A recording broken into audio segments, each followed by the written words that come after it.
Talk 1090 is the talk of Muskegon. Welcome, and I can't say good morning, we just missed that. Welcome to the Renegade River Show. You're listening to Mike Hewitt. And today in the studio with me is Jim Riley. Welcome, Jim. Well, thank you for welcoming me, and welcome to you, and welcome to all, and just welcome. Welcome. Welcome, Oscar. Welcome. Everybody's welcome. Hey, before we get going, just a couple house cleaning notes. First, I want to say that yesterday I had a great time. I went up to the Oceana Tea Party, and they invited me up there to be a speaker, and what a great group.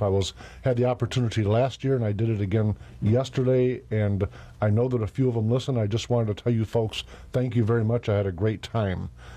And then nextly, on my 2 points of housekeeping, is just a re-mention of this Medicaid expansion meeting that's coming up. State Representative Mike Shirkey, who's a state representative from Michigan District House 65, will be holding a town hall meeting at the Pigeon Creek Lodge on July 9th. I think that's a Tuesday, we decided. It's going to be from 7 until 9 p.m. The main discussion at the town hall meeting will be the reason Michigan State House approved the state Medicaid insurance exchanges. In other words, Medicaid expansion. I call it the Obama-Snyder expansion. At any rate, Mr. Shirkey is the fellow that really spearheaded the drive within the State House to get the state to pass that bill. And to his credit, at least, even though I categorically disagree with his action, to his credit, he's going around the state having these, as I understand it, having these town hall meetings, explaining to folks why it is he did what he did, since the vast bulk of his constituency, and I think, are probably in disagreement with him. But at any rate, that will be the topic, and along with him, there will also be some other elected officials. At least there'll be state representatives Amanda Price, Joe Haveman, and Roger Victor will be there. I'm hoping that Arlen Meekoff, the state senator from that area, will be there, and I'm also hoping Jeff Hansen will make an appearance. In fact, I understand yesterday up in Oceana that I missed him only by a couple minutes, and I'd hope to encounter him to invite him. So, Mr. Senator Hansen, if you're listening, this is where you need to be on July 9th, 2013 at 7 to 9 p.m. before any Senate vote takes place. I look forward to seeing you there. So those are my housekeeping notes. Jim, how are you today? Great. It's great to be here again. Always enjoy this show. I think it's, your show is the only really locally based political talk show in town. You talk, of course, you focus on state issues, and we touch on, local issues. I think it's a great opportunity, and I'm glad to be here. Lots and lots of things going on locally. I think I give you really a lot of credit for being involved, and for the folks who are involved in this discussion about the exchanges. So often we conservatives, I guess, sit back and say, we can't get anything done. We're unhappy with the decisions that are being made. And now is the time, one, to educate yourself, and two, to pick up the phone, because in this instance, it's only the Republican side of the state Senate that can make the decision whether or not to expand these exchanges throughout the state of Michigan. And in our case, here in Muskegon, we only have one state senator, so it only involves making one phone call. And you do have some real power right now. And my understanding has been, in talking with the aides to state senators and state representatives, is that if they get 20 or 30 or 40 phone calls, in many, many cases, probably in the majority of cases, that can change the way that a particular senator or a particular representative will vote. So this is an opportunity to move, to transition from moaning and groaning and gnashing your teeth and complaining about how powerless we are, to making a big step and really showing that our electeds work for us. We don't work for them. You know what's fascinating about the whole concept of the Medicaid expansion is that if these folks in the State House and coming up in the State Senate would pause for a minute and get beyond the ideology, get beyond this ongoing inertia of the debate itself, and actually look to see how does Medicaid work within the state, both within the mental health industry and the medical industry. Well, just to give you a taster on the mental health side, they're not looking to say if they can cure somebody. They're looking for billing hours. I mean, the key word here is billing hours. And so when they hire someone within the mental health community, they're looking to see how many initials they've got beyond their name and what they qualify for in terms of billing hours. So wait a minute, we're not solving the problems of mental health. We're trying to find a way to expand our monthly budgets as little offices all across Michigan, and we're doing it by billing Medicaid. And it's like there's this pot of money with nobody on the other end saying, that's not, show me that you needed to do that. Show me that you needed to do this. We billed 4 hours and we need our money. It's just such wrong-headed thinking. It reminds me a little bit, we talked off air before the show started about how government, the byproducts that you get out of government thinking. Unintended consequences. That's exactly right. And the interesting part, if you look at Social Security, in fact, I touched on this yesterday in the Oceana Tea Party. If you look at Social Security, how it started, you had folks would qualify for it when they reached 65, and the average life expectancy was 58. And what I'm trying to tell you when I say that is it wasn't designed to be a benefit. It was designed to be a tax that made people feel warm and fuzzy and vote for Democrats. And that's really what we're dealing with now. We're asking how many Republicans in the state Senate will feel warm and fuzzy about this and try to cross over to help Democrats get elected. It's really that simple. Well, I would somewhat agree that it is that simple, but there is a little level of complexity above that. And I was at a get-together yesterday with, there were some physicians there, but more importantly, there were a bunch of folks whose children were either in med school or were physicians. And they were all very fearful of Obamacare. As a matter of fact, I think the vast majority of them tended to be lifelong Democrats and had voted for President Obama. The concern that they had, and they were talking about these exchanges, and a huge drawback on the exchanges is that they will pay the physicians, the PAs, the nurse practitioners, the nurses, and essentially all the staff less than they could get paid outside of these exchanges. And the problem is that where these exchanges have been set up, and they've been set up already in some states, they cannot attract enough physicians, not enough medical staff, and the support staff in order to service their clients. And not surprisingly, if you are a normal human being and you could get a certain amount of money by, going out and working in a construction site, or you can go across the street and make more money at that construction site, you're going to go do that. And it doesn't matter what the jobs are, or whether you're highly, highly trained or you're right out of high school with little training at all. And therein lies the ultimate problem with Obamacare and these exchanges, and that simply is this, that they are expecting human behavior, human nature to change. They're expecting people to accept positions that pay less than they can get elsewhere and to provide the exact same service. And we know, I think you brought up an extremely good point, Mike, look at where we've had government health care and how's it working out. We know that Medicaid is a disaster. We know that the VA, my gosh, this morning, I think it probably only on Fox News you'd see this, but they were talking about the long, long lines and how it's taking years now for injured veterans to get the medical help that they need from the VA. And if you talk to vets, they say, my gosh, I don't want to do, if I can avoid going to the VA, I most certainly will. We have hands-on, right now, real-time experience of government-controlled health care, and it doesn't work. And that's not even talking about the fact that it doesn't pay for itself, that it's, in fact, bankrupting all of the organizations involved. This expansion will be a disaster. We will spend maybe 5 years from now, maybe 2 years from now. But at some point in the future, most of the conversation on shows like this is going to be about these horror stories of people who have been denied or been delayed in getting the health care necessary for themselves and their families. I think you're right. But I think one of the things you said along the path there when you talked about human nature, and I will often point back at Social Security because I think there's a lot of lessons we can learn by the way disability is done. In fact, there's two disabilities. There's the welfare Social Security disability, and there's the disability where you've actually got a disability. which are really SSI and SSA. two fascinating SSD. concepts to be underneath that umbrella. Yes, that's already, exactly. Yep, and in fact, one of them is the welfare side of that is paid by the agricultural department. And you pause, you go, wait a minute, what did you just say? So it is, but the other thing that nobody talks about is the way America saves nowadays. I saw a poll recently that it said 1 out of 4 adults are preparing for any form of savings.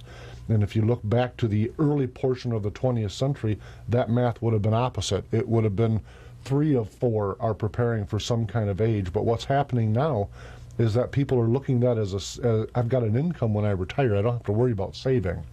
And that's how you end up with people in plate, because nobody's preparing for anything. They're just plugging along, and they're paying their 70% combined tax and heading down the path, happy with the idea they're going to be covered. They're going to be taken care of. Well, that's just not necessarily the case. Well, I'll just differ in this. Whether, I'm not a fan of Social Security income as it stands. Few people even get back what they pay in, or at least as the baby boomers come in. We may very well get what we put in, but certainly the younger people are not going to get back what they're even paying in. But for most people in the United States today, their net worth is not just what they have in savings and in investments and even in their home values. Their single biggest asset is that Social Security annuity, which is really what it is. It's an annuity that they will start drawing on typically in their 60s. And I wouldn't take that away. That is savings. It's been forced savings, of course. But the reality is that is savings if you're going to be getting $1,000 a month or $2,000 a month or what have you at some point down the road once you retire. That is no different than a retirement that you would get from working in an employer. It has real value. I've got many years, of course, in the financial industry, and that's got what we call a future value. So people are saving, albeit not on their own. Now, the problem is that we've got all of these new, I don't know how many, 13 million, 30 million, however many new Americans that we're going to be getting. And there's much discussion about them being able to backdate their employment history so that even though they became a new American from Mexico at age 40, they may very well be able to get Social Security benefits that have somehow been conjured up to have started 20 or who knows, 22 years earlier. Yeah, I got to tell you, Jim, I'm thinking about your forced saving rationale, and I've heard some hard left people kind of say, most people are too stupid. They wouldn't know what to do with their money, so we have to force them. And I got to tell you, I take a little more of a Jeffersonian approach. When I look at it, and I combine what I've paid and what my employers have paid on my behalf, which, by the way, listeners, is my income. It's not like they paid some and I paid some. What they paid could have been my wages. It's how they see me as a total cost to an employee. But the number's over $300,000. And when I look and say, okay, if I started as savings in 1974 when I worked at Zips Ice Cream, rather than them glomming my wages against my will, I call it extortion, because by definition they did it by force, and if I don't want to comply, I'm going to have a legal problem that could cause me some imprisonment. To me, that's extortion. Having said that, if I would have had all of that money and invested it however I wanted to, even if that was burying it in a fruit jar in the backyard, I would have vastly more that I could have left my daughters than I will ever have gotten from what the Social Security has willingly done. And it's kind of ironic. During each presidential election cycle, I get to hear people will complain about the lockbox. Folks, there is no lockbox. There's never been a lockbox. Not even an unlocked box. Keep in mind what I said when we started. It was set up to make you qualify at 65 when the average life expectancy was 58. You weren't supposed to get anything back. They put it in the general fund because that's where they wanted it. It was done on purpose. It was a tax. Now, for me, it's just extortion. They've taken my wages, and I'll never get them back. And I got to tell you, I resent that. I really do. Well, I agree with you on that, but that's a separate issue from people having real value in the Social Security income, which, again, is an annuity. I disagree with it along with you. I think it's not the right way to do it. But for some people, it is.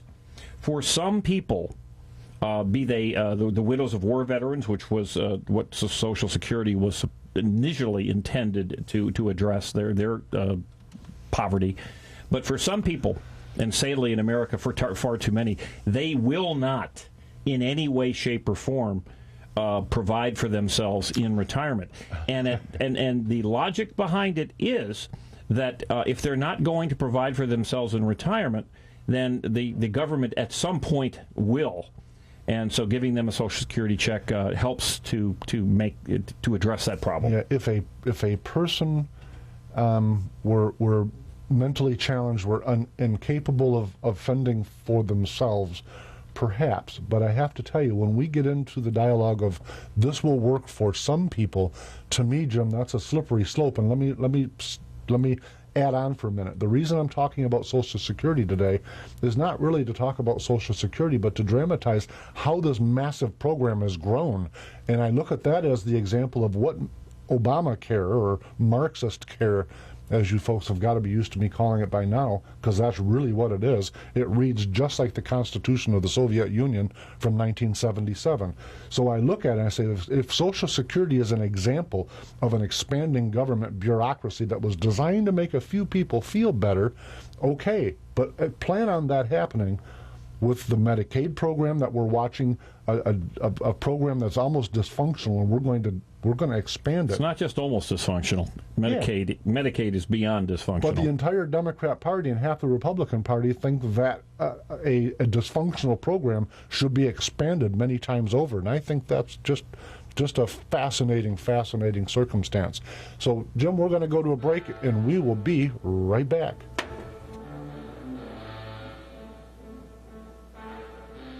Renegade River in Spring Lake wants to buy your used handguns and hunting guns. Renegade River, your hunting, camping, and survival store. Stop in and check out their new and used firearms, sporting goods, Army and Navy supplies, and survival gear. Downtown Spring Lake, next to the police station.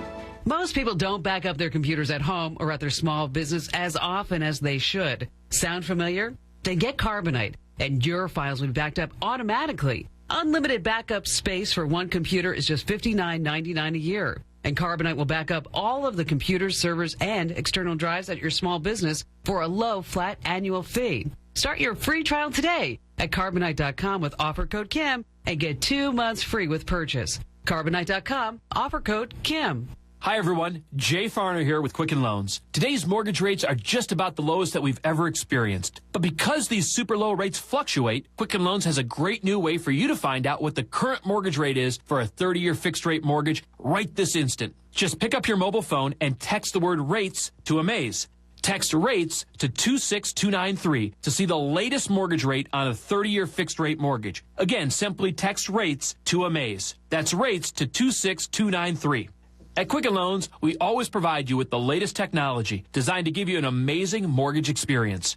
Maybe that's why for 3 years in a row now, J.D. Power & Associates has ranked Quicken Loans highest in the nation in customer satisfaction for primary mortgage origination. Again, text RATES to AMAZE 26293 and discover for yourself why Quicken Loans is engineered to amaze. Standard text messaging rates apply. For J.D. Power & Associates award information, visit jdpower.com. Equal housing lender. Licensed in all 50 states. NMLS number 3030.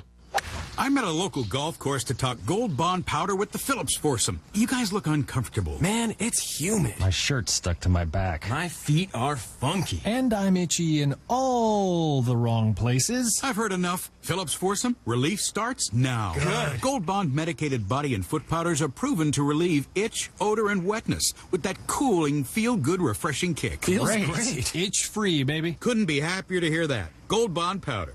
Relief starts now. All month long, Napa's got 5 quarts of Napa conventional motor oil and a silver filter for just $16.99. So get off your couch and head to Napa. You'll get everything you need for the perfect oil change for just the money under your couch cushion.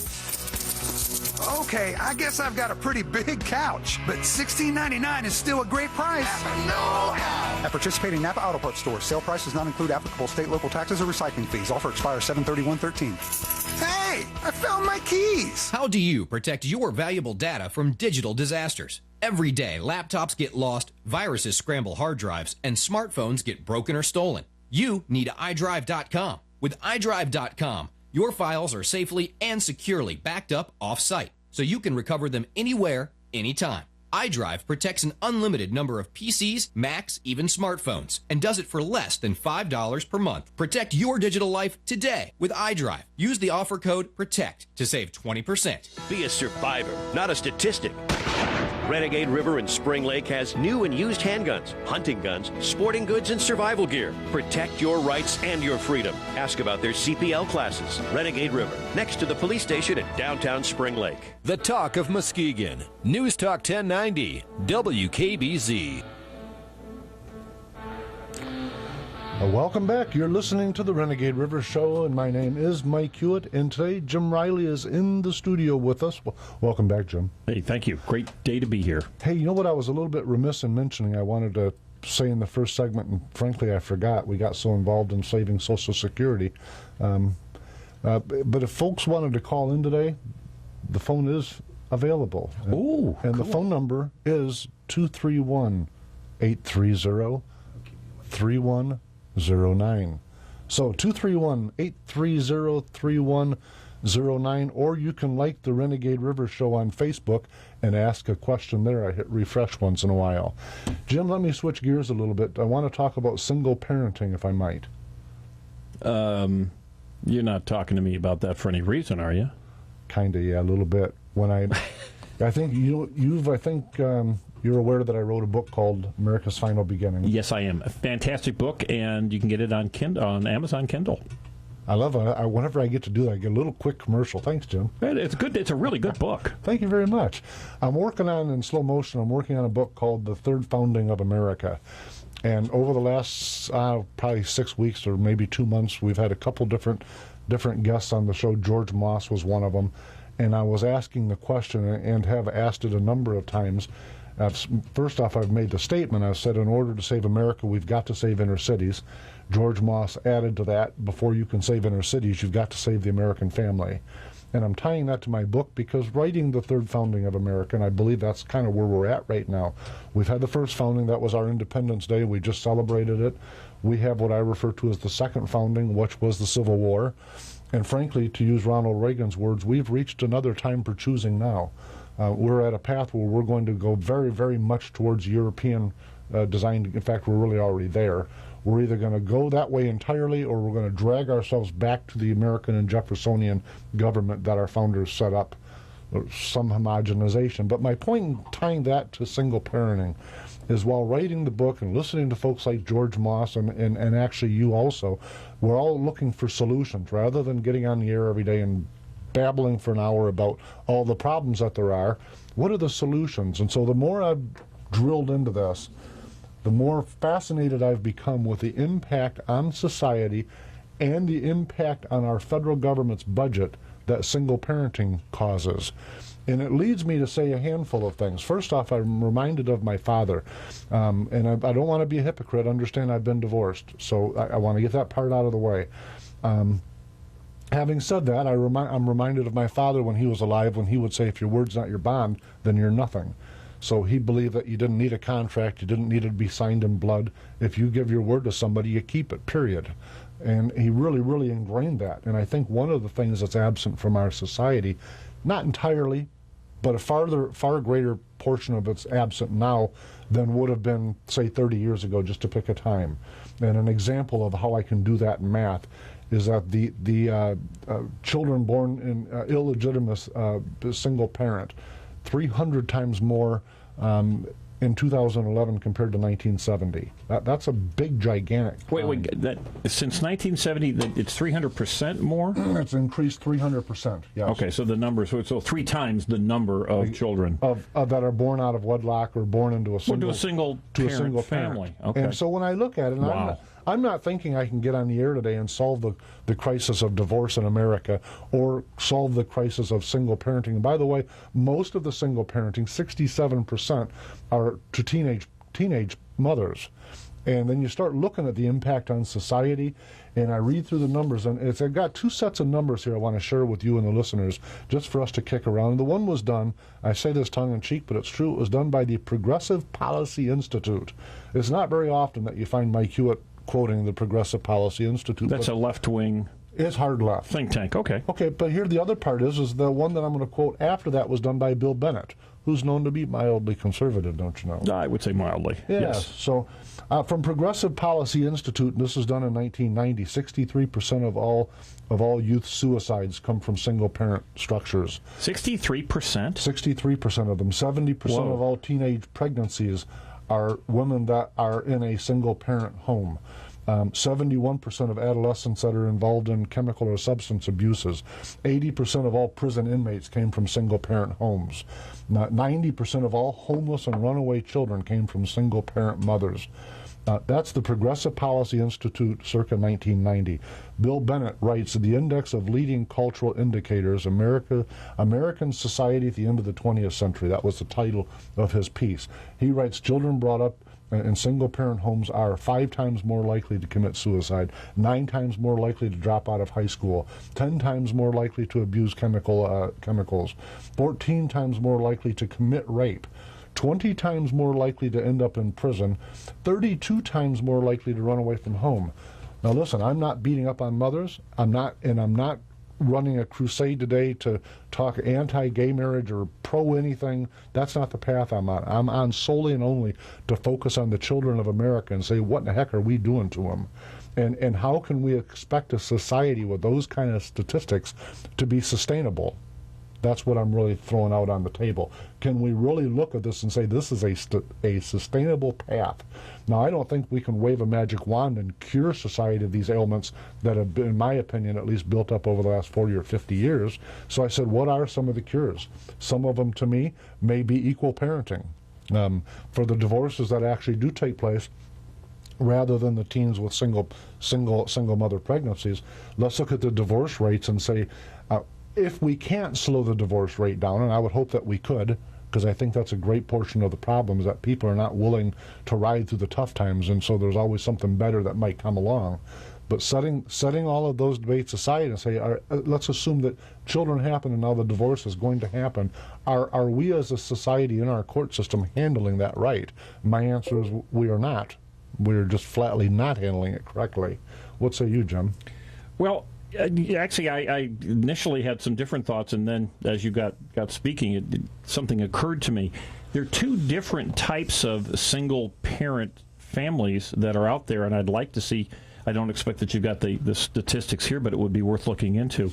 One is, of course, those children who become children in a single-parent home as a result of divorce, and I suppose to a much lesser extent as opposed to death. But those I would be willing to bet that the pathologies, these horrible social pathologies that are inflicted upon children in single-family households are far fewer as in divorced families as they are in those families where, as you said, where you've got teenage mothers and you've got the mothers who generally did not get married before they had their children and of course maybe never got married ever. And I suspect that it's a far worse scenario for children to be in a family that never had a father in the house. So I think you can address them. Well, you've got 2 very specifically different issues. To me, the worst one, again, is the mother who just chose, for whatever reasons, not to get married to the father. And we have a society today, and I don't believe it's politically acceptable to change it in this political environment that we live in today. We have a society that gives a benefit, I would call it a lifestyle, to a young woman of 13 or 14 or 15 or 16 or 17, a lifetime paycheck, or at least in their view, a lifetime paycheck, a lifetime discount on any number of services, be they Obama phones or discounted rent or free or discounted health care and any number of other things, and certainly a place in our society where we revere the lack of success, where the people who are not successful now have a special place in the minds of some, a higher place than those who are successful. And of course, we're told virtually every day that the rich aren't paying their fair share, that the successful people are really the problem with America. Those are the people who we need to be looking at with jaded views. And though it's those people who are poor and those people who didn't have fathers and things of that sort, those are the ones that have the moral high ground. And as long as we are going to reward bad behavior, as Bill Bennett has said, we will get more of the bad behavior. And the bad behavior is having a child when you are not financially or emotionally able to be a quality parent. I think you're right, but I think this, for me, and maybe this is my own personal politics and not a statistical truth, but to me, the more government has tried to get their hands around this, the worse the problem has Absolutely. become. Yes, it's government's fault. So when I really truly believe that. Now, having said all of that, it's kind of like when we're talking about education, it's really, really easy to beat up on teachers until we realize that you got some person that, some young person that's 14 or 15 or whatever their age is, and maybe that person really, really wants to be scholastic, and they've got some inspiring teachers, and then they go home to a revolving door with either girlfriends and or boyfriends coming and going from the circumstance. Maybe someone's drinking. And you say, wait a minute, that's not truly an environment where that person is going to sit home and do homework and have help. That person is really not going to be sitting at the kitchen dinner table, talking to mom or father or hopefully both. There's no foundational. The only example of living is really counter positive. And so you think, how is this person going to possibly come out of this without, to your word, feeling a little bit jaded? But I got to tell you, one of the things, though, aside from I don't think that as a society we're teaching our young people commitment, to my father's point, aside from that, I don't think 13 or 14 or 15-year-old girl is thinking about the upside to tax and welfare benefits, and I'm going to get money if I do this. I think the truth of it is that we've got a society, both young men and young women, in fact probably most folks inclusively, where we're really bent on immediate gratification. And nobody is willing to say, I'm going to commit to you, and it's not possible for me to meet somebody else in the next, that we don't do that anymore. Well, yeah, I think you're missing an important point here. When we were children in the past generation that had very low rates of single-parent families, yep. It wasn't the 14 or 15-year-old who was thinking about it. You're 100% right. It was their parents, because the parents knew that if their 14 or 15 or 16 or 17-year-old daughter got pregnant, the responsibility and the cost was on their shoulder. We haven't just taken the responsibility and the cost off the shoulders of the 14-year-old. We've taken it off their parents. Now, if you put it back on their parents, then they would grow up in a household, even if it only had one parent, that would be constantly saying, you get pregnant, you got troubles. If you're a boy, you're going to have to marry this girl, and you're going to have to pay for her, for the family and everything else. And if you're a girl, you're going to have all the problems that are involved in being a mother, and it isn't good. Now, don't forget, we give the pass not just to the young person. As a matter of fact, if they got a 14-year-old daughter who gets pregnant, the parents get the check. So there's an incentive for the parents to act in an absolutely irresponsible manner, too. Yeah, I'm certain there's a certain percentage of that, but I can't see parents making a choice to, frankly, farm their child out for an income. I don't buy that. No, but they're not waking up in the morning worried that they're going to have to pay for an extra mouth. I got to tell you, I think that folks that are, let's move on for a second. I think that, let's look at some other math for a minute. 85% of the homeless families are single mother families. That's think about what I just said. The pathologies are terrible. 85% of homeless families are single parent. Yep. But then let's flip it around. Less than 1% of the children born to a never married woman were placed for adoption. So 1% of these children, these newborns, are being adopted. And now we have that while we're busy having folks that can't have babies going to Russia and China and all over the world. But is that surprising when, in fact, if you give your baby away, you give away the check, the lifestyle, all of the benefits that come with being a parent? Maybe a parent in poverty. I don't know if you're right or not, but I can tell you this: if they would give me my Social Security money back and quit stealing it from me, I'd better invest it.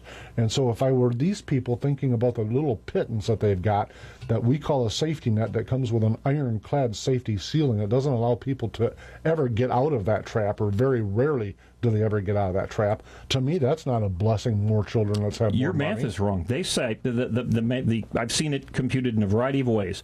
A single mother with 2 children gets the taxable equivalent benefit of anywhere between $40,000 and $60,000 a year of taxable income. That is not a pittance in any way, shape, or form. If, in fact, you are able to be a single mother, have 2 children, claim poverty, you're going to have a similar lifestyle to someone who's earning $40,000 to $60,000 a year. Therein lies the incentive.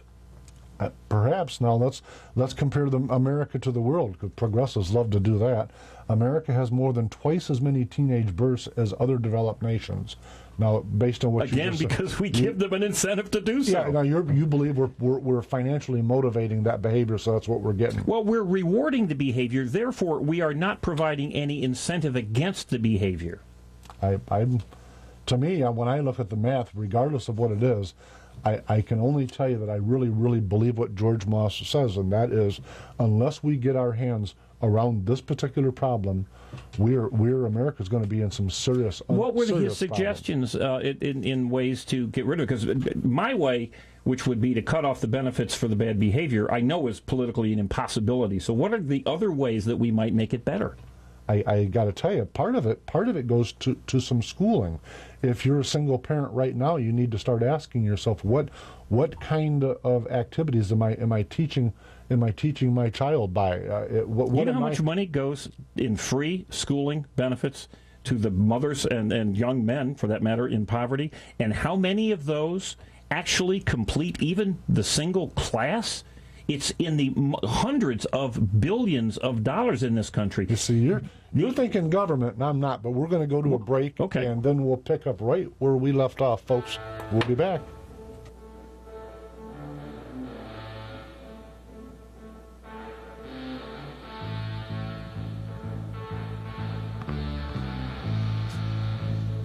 The Talkin' Muskegon program can now be heard live every morning, Monday through Friday, 8 a.m. to 9 a.m., here on News Talk 1090. This is John Van Wyk. And Brian Worsham. We will focus on community events, news, weather, and sports. We'll also bring you traffic updates, weekly segments like the movies with Ron Van Timmeren, the Biker Report, and Lumberjacks. This is Talkin' Muskegon, right here, 8 to 9 a.m. on the Talk of Muskegon, News Talk 1090. Be a survivor, not a statistic.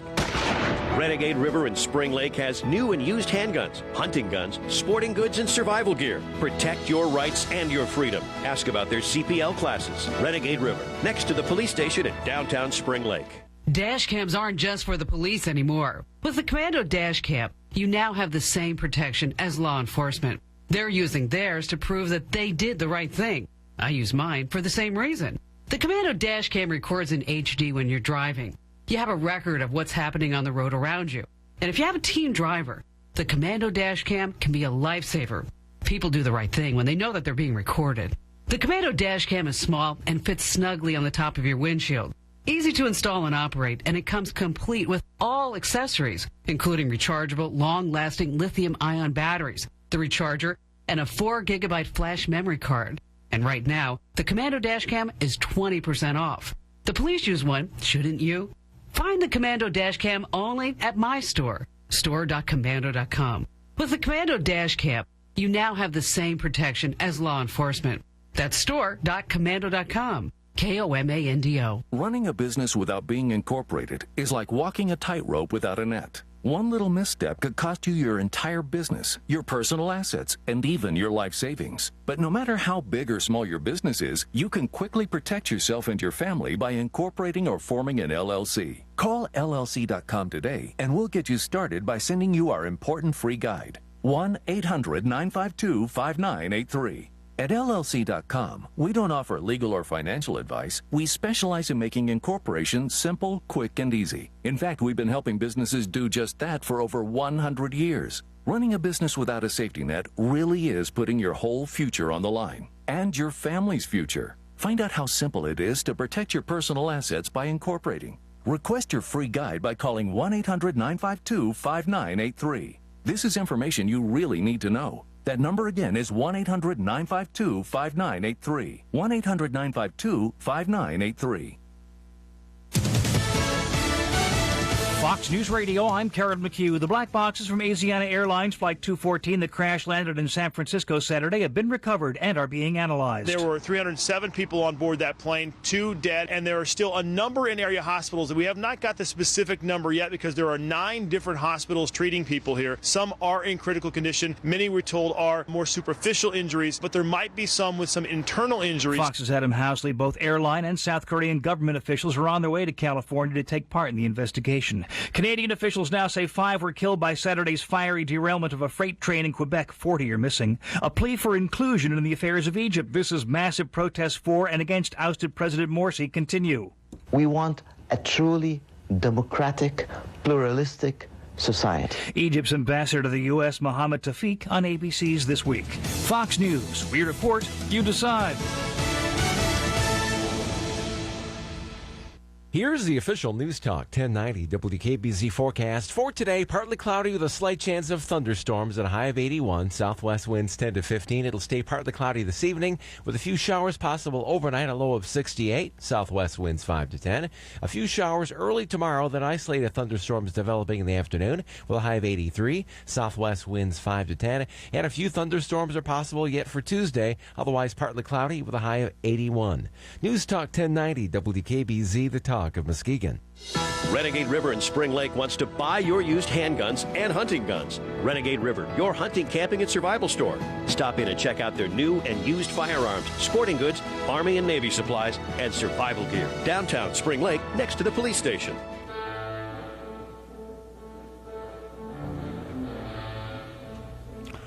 Well, welcome back. You're listening to the Renegade River Show, and my name is Mike Hewitt, and I'm here in the studio today with Jim Riley. Jim, let me ask you something.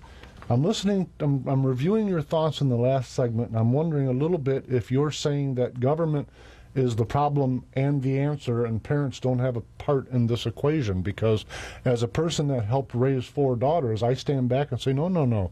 I wasn't looking to government for financial assistance or financial roadblocks or financial anything. I was just busy trying to raise my daughters and leave some kind of morality with them that they could then duplicate with their kids, and I think I did okay. Mike, we know that in any society, a certain number of people are going to engage in criminal actions. We don't know why that is. Doesn't matter if it's the Asians, the Japanese, or United States, or wherever. Certain number of folks are going to engage in behavior that is detrimental to society in general, but it's also detrimental to themselves. I mean, we see it all the time. People do idiotic things just that only they will ultimately pay for. So I would say this.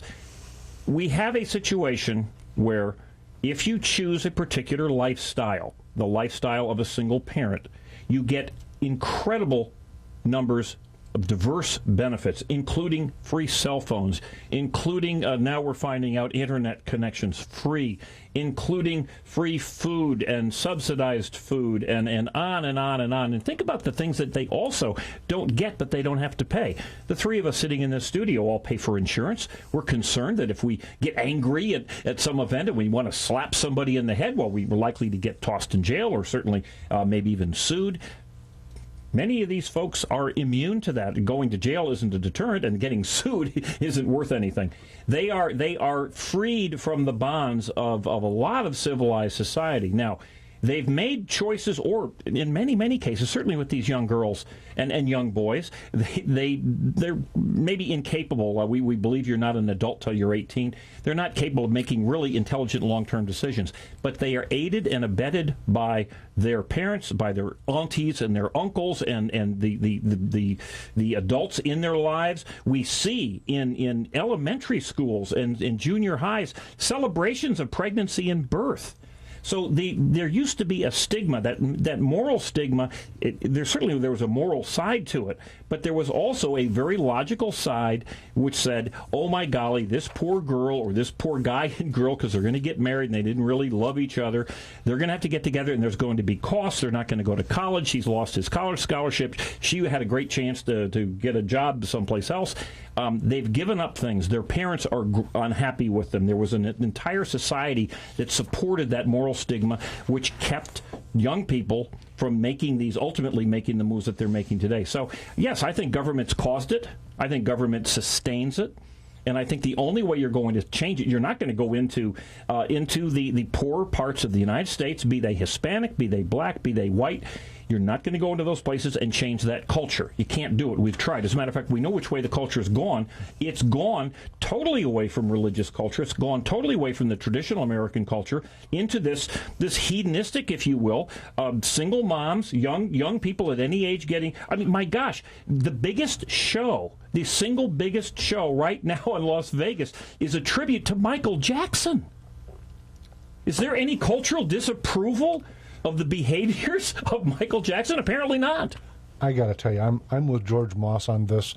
If you look at people like the Reverend Jesse Jackson, and frankly, those populist role models that I don't think that the black community embraced as much as our mainstream media embraced. They're who make those folks popular, and they're the folks that. And it's fascinating that Jesse Jackson thinks of himself as a reverend when, frankly, to me, he's as far removed from a moral foundation as a person can get. And for him, it's all he's using he's using religion as a cover for politics to make himself very, very wealthy. Yes, you bet. I mean, those things are fascinating. But let me tell you, I'm still back way before that. I'm back to what are we doing with children between the time that they're born and, say, 7 years old. And just as an example, I remember as a 7 or 8 year old, grew up in Rochester back then, and I'm down in the basement. My dad had a big workbench, and I'm having a conversation with him. There was this toolbox underneath the bench. I said, "Dad, I never see you use that toolbox. It's been there all of my life." Thinking in mind, I think that at the time, all of my life is a really long time. And he said, "Well, it's been with me for like 20 years now. It belongs to an old friend of mine." And the first thought that hit me is, 20 years? How could you possibly know anybody 20 years? That was my first thought. But the second thought is, as I'm asking him, "Well, why don't you just use it?" He says, "Not mine. I was told, will you please hold this for me? I'm holding it for my friend, and that's where it's going to be till he comes back and gets it." I don't think we have a society that thinks that way anymore. No, we don't. And I don't think the government can financially motivate it. I think that parents have to embrace honesty and integrity and those. I think it's got to be on a parental level, and it's going to be generational. We didn't get here overnight. It was so generational. How do you change the parents? How do you change a 26-year-old grandmother who has 4 children and 2 grandchildren? A 26-year-old grandmother? Absolutely. How do you? Okay, let's make it easier. Make it a 35-year-old grandmother. Okay, I'm buying that a little bit better. Well, go into certain parts of the United States, and I promise you, 26-year-old grandmothers are not rare by any sniff. But I think that as a society, that as a money spending society, we've got a lot of control over what our popular culture, our media is presenting, and right now you think it's media? Is the reason? No. I think that there's a number of things that play a role in this. Every time if you compare TV now to compare it to 1970. But I Love Lucy with twin beds side by side. I think that they're pushing just a fascinating set of moralities, or the single parenting, or remember the big hoopla over Dan Quayle, and what was that lady's name that wanted to demonstrate single parenthood was the way to go? They made a sitcom out of it, and they were making fun of Vice President Dan Quayle. I can't think of the lady's name other than to say I dislike her. But what can we do as a society is we can start rejecting that kind of portrayal of the American family. And if we don't try to get, I don't want to say fathers knows best, but somebody in the family knows best kind of thinking. But that's not going to happen. I mean, you need 500,000 TV sets in a country of 330 million people to have a successful television show. You can have 95% of the people believe exactly as you do. That's not going to change television. I got to tell you this: I think television is a component, but if you don't think the American family, what do you think is going to the Michael Jackson event in Vegas? Americans. It wouldn't be me because I don't watch I don't watch the kind of TV shows that tell you about exactly. That. You don't see me watching aren't going to change MSNBC. But if you believe that the American family can't be saved, I have to tell you, I think everything else we're doing is for naught. I believe it can be saved if you stop providing an incentive in the form of a lifestyle to encourage the behaviors that lead to the destruction of the family. When my dad was telling me, if your word is not your bond, you're nothing, he was not financially motivated by the federal government to impart that lesson on his son. Then why do we have Detroit?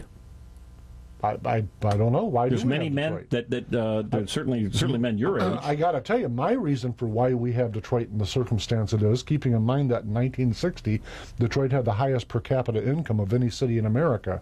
And now we look at Detroit, and most of it's been plowed over by bulldozers, and I mean that literally. To me, the difference is probably what you're getting at with financial reward for bad behavior. That's hard to. I mean, it was the war on poverty.